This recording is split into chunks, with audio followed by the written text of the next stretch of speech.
goes. Let's see if we have it now. Do we have it now? Can you hear me? Give me a thumbs up or some kind of response. Heard me for a second. Hopefully you can hear me now. Yes?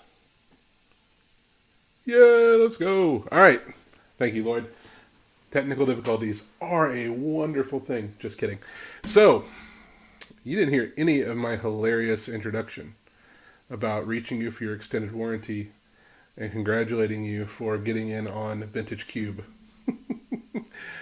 I'm probably going to have to go back and reshoot this at some point. The whole idea was that I was going to have a QR code on the inside of this, so when you started to play Vintage Cube, you could look at it, click that, go to the video that would be short and concise, and tell you what to do. So, this is, I'm going to see if I can hold this up so you can see it.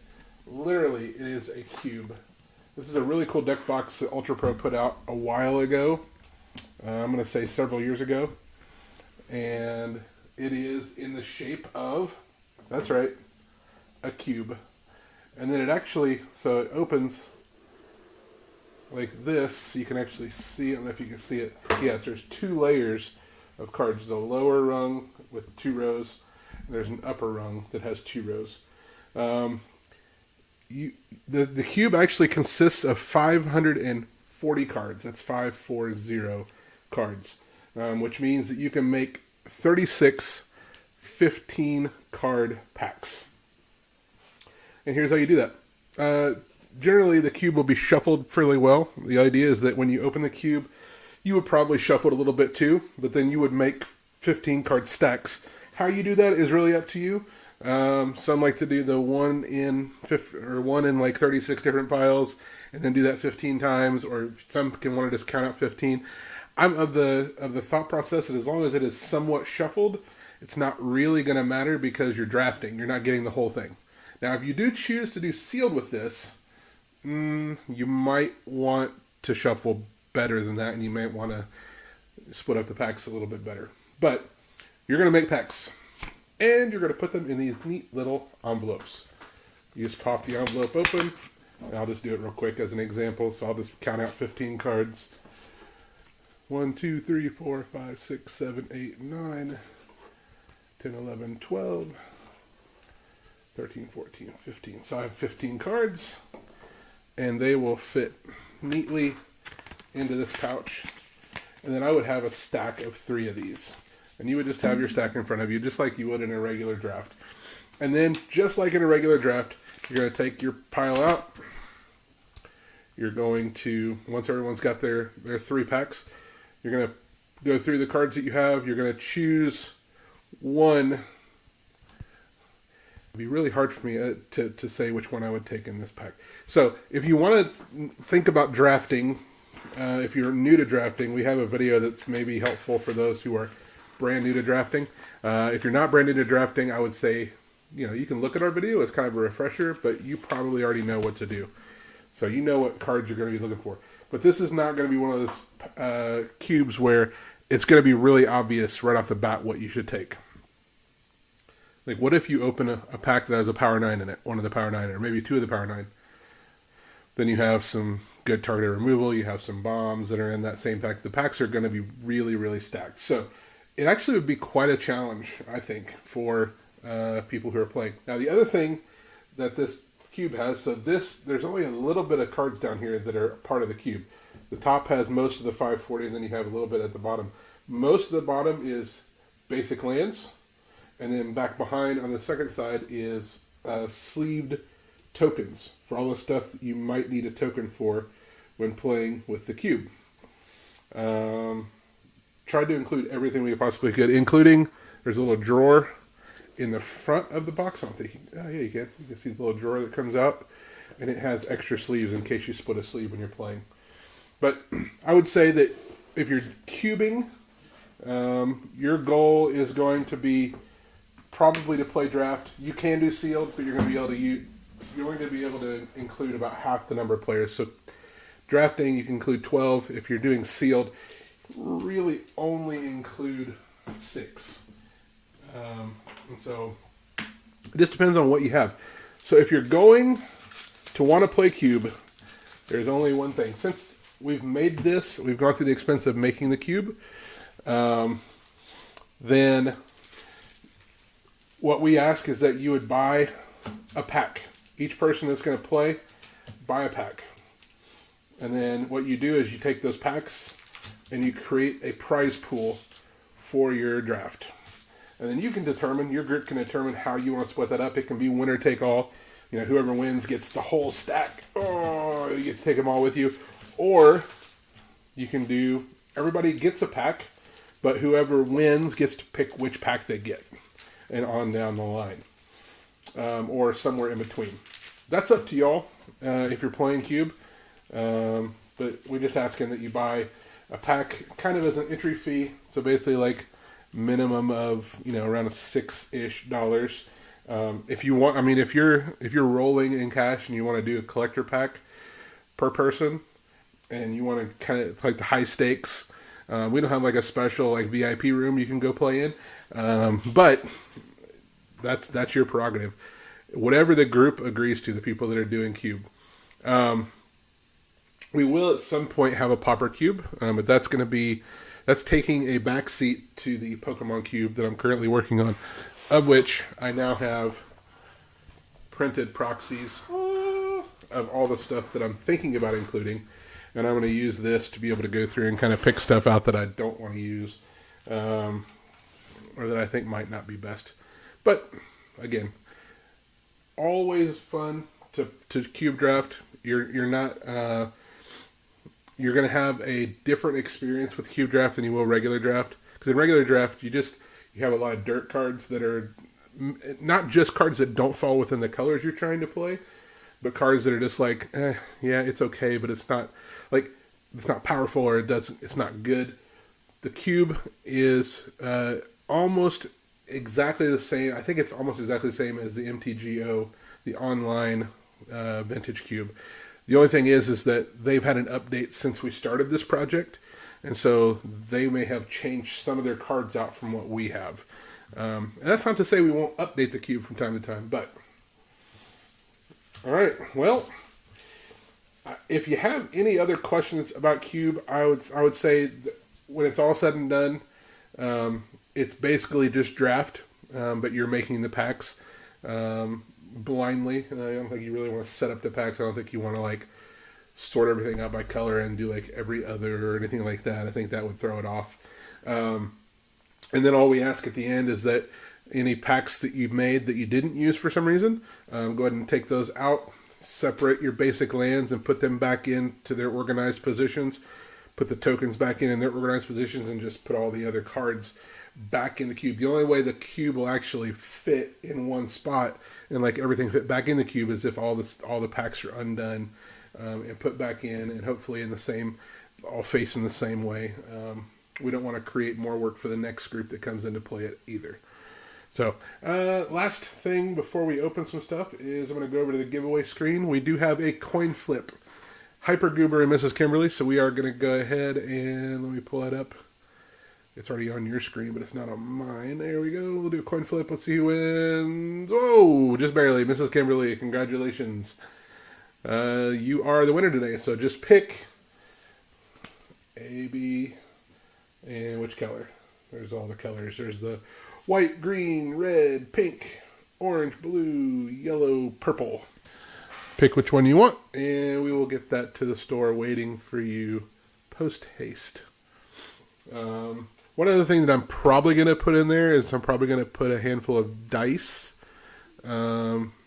for like adding numerical counters, or I might actually have a bunch of. I've been like punching out the counters that are included in like commander decks and stuff. Maybe I'll just put that whole thing in there. That way there's some counters in there, but they're not like, they won't tempt anyone to take them home. Put it that way. All right.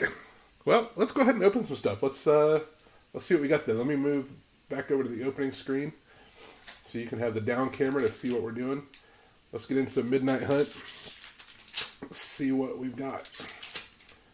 That is weird. That pack, I don't know if you saw that, but as I opened it, the plastic disintegrated. That was the strangest thing. Like, I pulled two pieces off.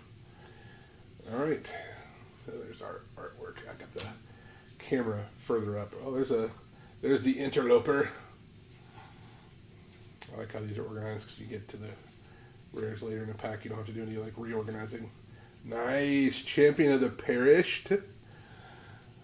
Hayride Century. And token.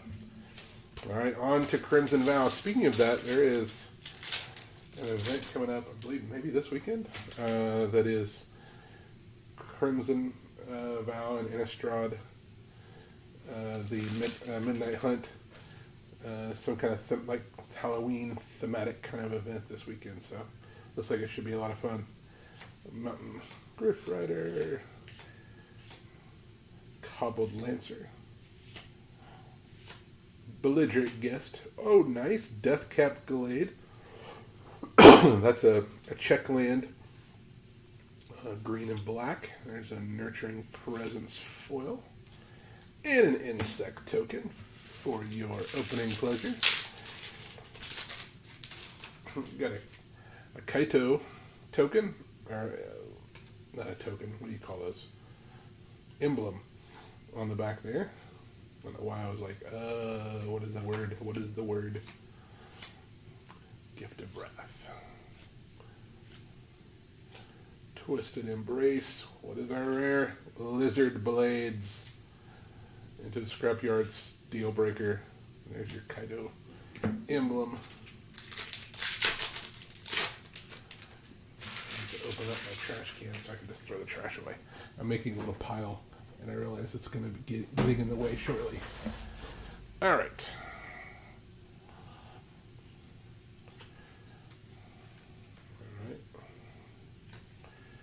This is our Dominaria United. Ooh. Shoulders Restoration. There's Rada. Very cool commander. This is the Fury Rider. Ooh, Zur Eternal Schemer Mythic. Nice.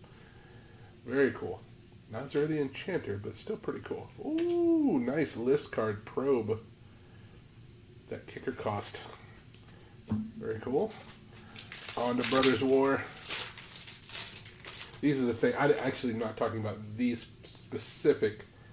I'm not punching any of those out, but the ones that are a little heavier out of the Commander deck packaging. What is that? Is that the Platinum Angel schematic artwork? That'd be cool to pull that, wouldn't it? Scrap work, all the scrap work. The Cavalry, Take Flight. Ooh, nice. Rune Chanter's Pike.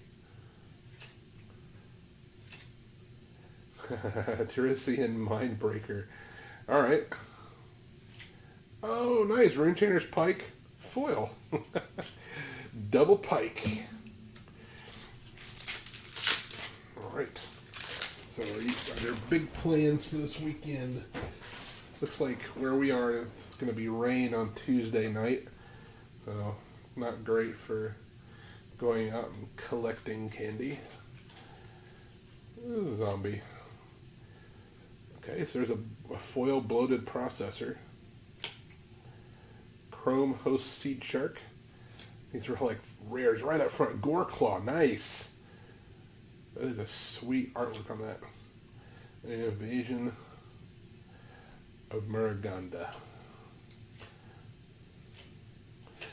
Yeah, not a fan of how those are organized. I wish the rares were further in the back like they are in the other packs, but, you know, whatever. Alright, into the wilds. Why am I doing wilds next? Wild should be last. I'll do wilds last. Oh, nice. There's a foil stamped art card. And our Phyrexia All Will Be One. Very cool. And we're going to start with a mythic. Phyrexian Triniform list card. Very nice. Vat Emergence. And you've got Evolve Spinoderm. Mere Convert. That's just a Mere Convert. Vat of Rebirth. Incubation Sac. All the 1-drops right there in a row. Like boom, boom, boom. 3 1-drops. Was it 2 maybe? And a really cool looking plane. A fun plane. Art card for the Hunter Maze. Nice. We got a list card. Pentavis. Oh, nice. Copperline foil full art gorge. Copperline gorge, another check land. Very nice. Green Sun's Twilight, not to be confused with Green Sun Zenith. It's the first thing I thought of when I saw that. Tyvar's Stand is a nice uncommon in this set. Sheoldred's Edict, not too bad. There's Rising Does, and there is a Phyrexian Swamp. I think it's the most popular thing in Phyrexian lands is the Swamp. It's just, it's so thematic. Black and Phyrexian go hand in hand, I feel like. Alright, there's a forest. Now for Wrath, now for Ritual. Alright, we're back to our regular scheduled programming with the order of the cards. We have Doors of Durin. Very nice. Into a nasty end, full art. That is, in fact, a nasty end. I saw a really foily card back there and I started to get slightly excited. Our second Lord of the Rings, we start with the Field of Ruin art card. Kind of neat looking. Scarecrow. A Brandywine Farmer. Theoden, the Mouth of Sauron. Pippin's Bravery full art. Oh, nice. Last March of the Ents. Very nice. Yeah, if you're playing big, green, fatty creatures, that's really, really nice to have an Orc Army token. One of the tokens that is in the cube. That's right. We have cards all the way out of Lord of the Rings. I believe we also even have representations from Wilds of Eldraine. It's fairly updated. Karmic Justice anime art. There's a cool Plains.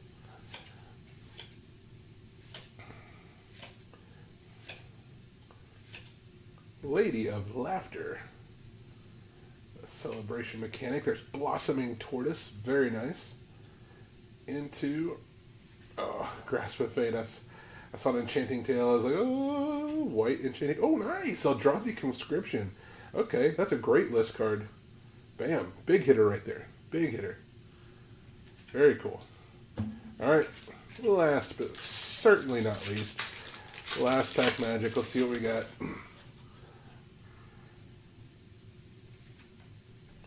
Art card for Sleep Cursed Fairy. Does the fairy not sleep at all, or does the fairy sleep too much? There are two ways to be, well, there's probably more than two ways to be cursed by sleep. Werefox Bodyguard. Garruk's Uprising. Nice. Monstrous Rage into a treasure token. That Eldrazi Conscription is probably the big hit of the opening today. That's a really strong card. So, alright, well, hope you've enjoyed our opening video today. I hope that if you are remotely interested in drafting with the Vintage Cube, that you would come by and bring a group of friends with you.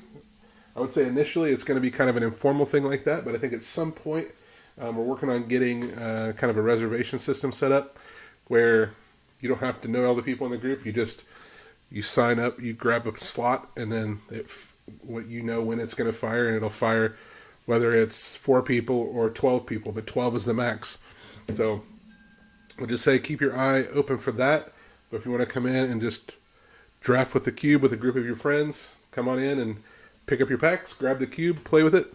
The funny part about the cube is that none of the cards in it they're all proxies, except for most of the tokens. Most of the tokens are real, except for the ones that were really hard to find. So, the cube is waiting for you at a Comix Cafe near you. Well, there's only one Comix Cafe. It's in Tomball, Texas. So, If you are not near Tomball, Texas, and you'd like to cube, I would encourage you to reach out to your local game store. Maybe they have one. Maybe they're cool and have one on hand for you to use. If not, you can always do what I did and go through the work of printing proxies and sticking it to land cards. And I mean, this is not a short process. We'll put it that way.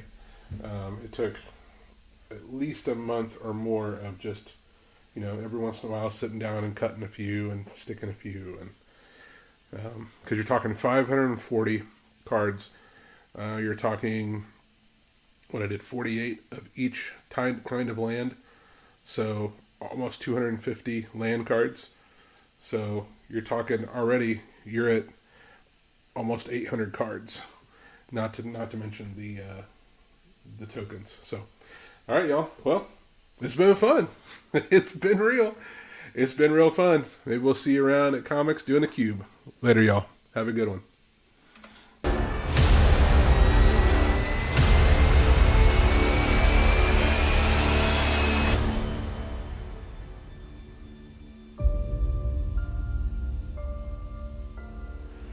So I started out the video by saying, I've been trying to reach you about your car's extended warranty. That was what was so funny at the beginning. But